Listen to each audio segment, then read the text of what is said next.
তার জন্য চেক সই করার অধিকার এবার সচিবের কাছে দেওয়া হয়েছে।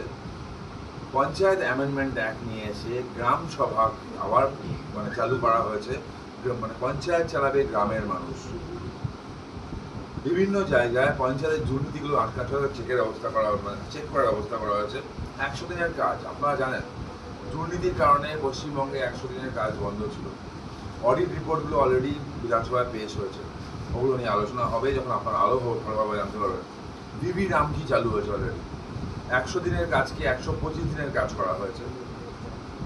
এরকম একাধিক প্রকল্পই 100 দিনের সরকার 100 দিনে আসার ক্ষমতা আসার 100 দিনের মধ্যে সরকার করেছে। বিভিন্ন মন্দির কমিটির উন্নয়ন থেকে, স্কুলগুলোর উন্নয়ন থেকে, বিভিন্ন কলেজগুলো টাকা বাড়ানো থেকে, শিক্ষা প্রতিষ্ঠানের ক্ষেত্রে বিভিন্ন সেক্টরে এই সরকার খরচা করছে মানুষের জন্য। সাধারণ মানুষ ভোট দিয়ে বিজেপি সরকারকে পশ্চিমবঙ্গে এনেছে এবং এই সরকার মানুষের জন্য কাজ করতে বদ্ধপরিকর। এইরকম কথা বলবেন আর রাতে মহিলারা বেরোয় কেন? আইন শৃঙ্খলা পুনঃপ্রতিষ্ঠা হচ্ছে, পুলিশ আবার নিজের ক্ষমতা ফিরে পাচ্ছে, পুলিশ টেবিলের তলায় আর লুকাচ্ছে না, পুলিশ কাজ করছে, একের পর এক চোরগুলো ধরা পড়ছে, আপনারা দেখছেন। আইনের শাসন আসছে, নিরপেক্ষভাবে তদন্ত হচ্ছে।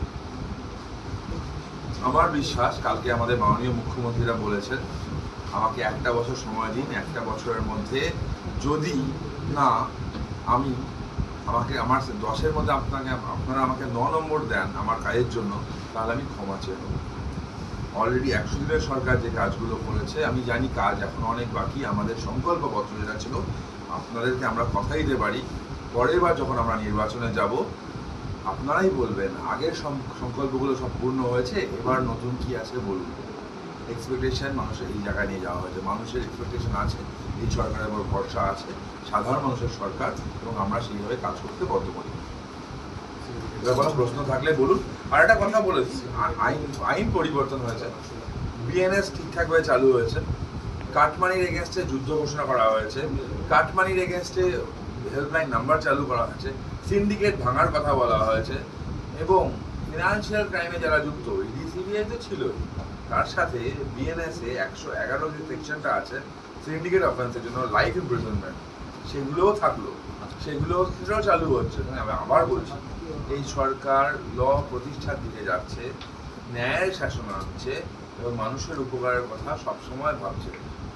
হাসপাতালের কথা মনে করুন, আগে 56 টাকা 11 পয়সা ফুড বিল, 56 টাকা 11 পয়সা খাওয়ার সম্ভব ছিল, সেটাকে 110 টাকা করা হলো। মিড ডে মিলে 6 টাকা 35 পয়সা, সেটাকে 10 টাকা করা হলো, প্লাস কলকাতার কিছু থেকে প্রজেক্ট হিসাবে চালু করা হলো, ইসকনকে দেওয়া হলো। ইসকন যে খাবারটা দিচ্ছে সেটা আপনারাও জানেন, 10 টাকার নয়, সেটা আরও বেশি। ইসকন ইয়ের মতো সাহায্য করছে, সাথে সরকার থেকে দিচ্ছে। অনেকে বলছে ডিম থাকবে না কি হবে, তারা প্রোটিন ভ্যালু দেখছো না, তাও তাদেরকে চুপ করানোর জন্য সপ্তাহে 2 দিন করে ডিম প্রত্যেক স্কুলে সরকারের পক্ষ থেকে দেওয়া হবে, সেটাও বলা হয়েছে।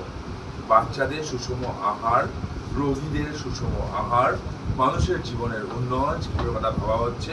বিভিন্ন সেক্টরে কর্মসংস্থানের জন্য, স্টার্টআপসদের জন্য লোনের ব্যবস্থা করা হচ্ছে। মুদ্রার লোন থেকে আরম্ভ করে কেন্দ্রের যে প্রকল্পগুলো আছে সেগুলোতে মানুষ ঠিকঠাক পায়, তার সুবিধা হচ্ছে। ইনফ্যাক্ট বসিরহাট এলাকায় যদি আমি বলি, এখানে মৎস্য চাষের একটা বড় জায়গা।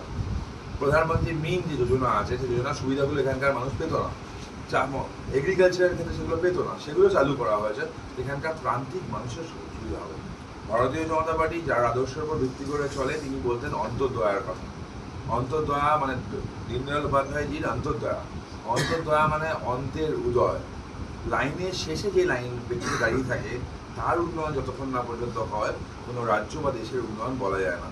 অন্তর্দয়াকে মাথায় রেখে একের পর এক প্রকল্পগুলো চালু হয়েছে মানুষের কাজের জন্য, এবং আমার দৃঢ় বিশ্বাস মাননীয় মুখ্যমন্ত্রীকে 1 বছরের সময়কাল দিয়েছেন, তার অনেক আগেই মানুষ বলবে আপনার নেক্সট প্রমিসগুলো কী আছে বলুন, কারণ আগের প্রমিস তো ফুলফিল হয়ে গেছে। Thank you. এবার আপনার কোনো প্রশ্ন থাকলে করতে পারেন। এখন আপনারা যে বিষয়গুলো উত্থাপন করলেন, ম্যাক্সিমামটাই আমরা শুনলাম লং টার্মের। সরকারের কিছু স্টেপ থাকে লং টার্ম, শর্ট টার্ম। আমরা সবেমাত্র 100 দিনের আমরা দেখতে পাচ্ছি সরকারের, কিন্তু সময়টা চলছে বর্ষাকাল।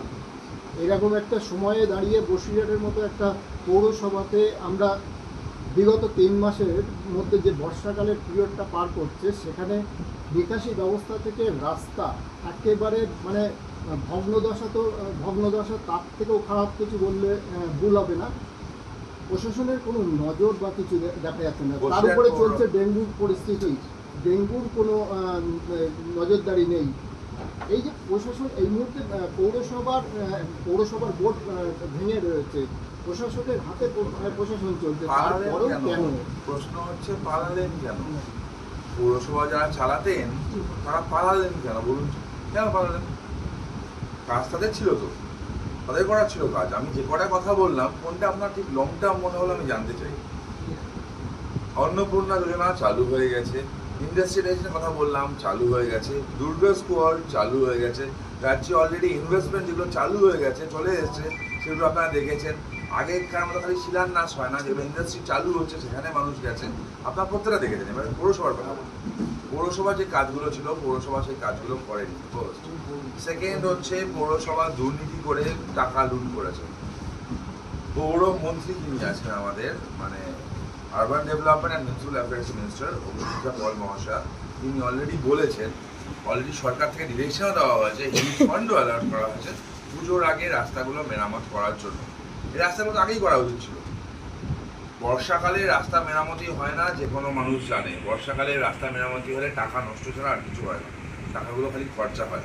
তো আমার প্রশ্ন তো আরও থাকবে, এই প্রশ্নগুলো আমাকে করছেন, এই প্রশ্নগুলো দয়া করে গিয়ে তৃণমূলের যারা ছিল তাদেরকে জিজ্ঞেস করুন, পৌরসভা যে টাকাটা পেত সে টাকাটা কোথায় গেল। ফার্স্ট। সেকেন্ড, পৌরসভা থেকে মানে রাস্তাগুলো তারা ঠিক করেনি কেন? টাকা তো এসেছিল। থার্ড, পথশ্রী প্রকল্পের নামে যে হতশ্রী অবস্থা হয়েছে তার দায় তারা নেবেন না কেন? তিনটে প্রশ্ন তাদেরকে করুন।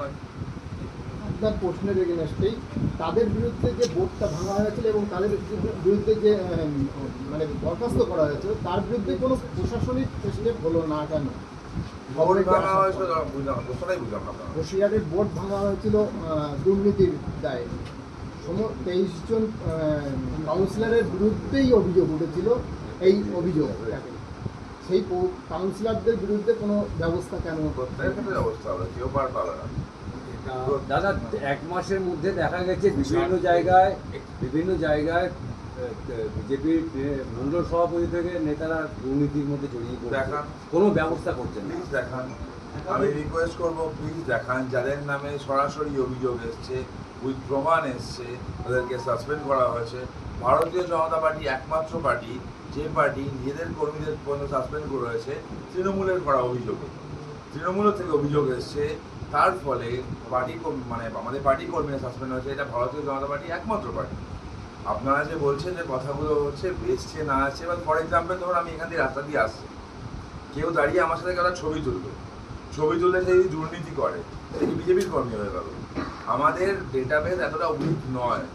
বিজেপির কর্মী কারা, যারা 4 তারিখের পর হঠাৎ করে বিজেপি হয়েছে তাদেরকেও বার্তা দিতে চাই আমি, আমাদের কাছে প্রত্যেকের ডেটাবেস আছে, আর কারা আমাদের অ্যাকচুয়াল কার্যকর্তা, আর কারা হঠাৎ করে সবুজ আবির মুছে নিয়ে গেরুয়া আবির লাগিয়ে কপালের এখান থেকে একদম সিটি পর্যন্ত এরা গেরুয়া তিলক, গলায় গেরুয়া ফেট্টি নিয়ে ঘুরে বেড়াচ্ছে, আমরা জানি। চিন্তা করবেন না, তোলাবাজি যখন সিন্ডিকেটের বিরুদ্ধে কথা বলা হচ্ছে তখন সব রকম সিন্ডিকেটের বিরুদ্ধে কথা বলা হচ্ছে। যখন বলা হচ্ছে কোনো গুন্ডামো হবে না, কোনো পুরনো গুন্ডা থাকবে না, কোনো নতুন গুন্ডা জন্মাবে না, যখন বলা হচ্ছে আইনে শাসন থাকবে তখন আইনে শাসন থাকবে। বিজেপির কোনো কর্মীর নামে যেখানে অভিযোগ এসছে বিজেপি থেকে তাকে সাসপেন্ড করা হয়েছে, ঘোষণা করে সাসপেন্ড করা হয়েছে, লুকিয়ে লুকিয়ে নয়।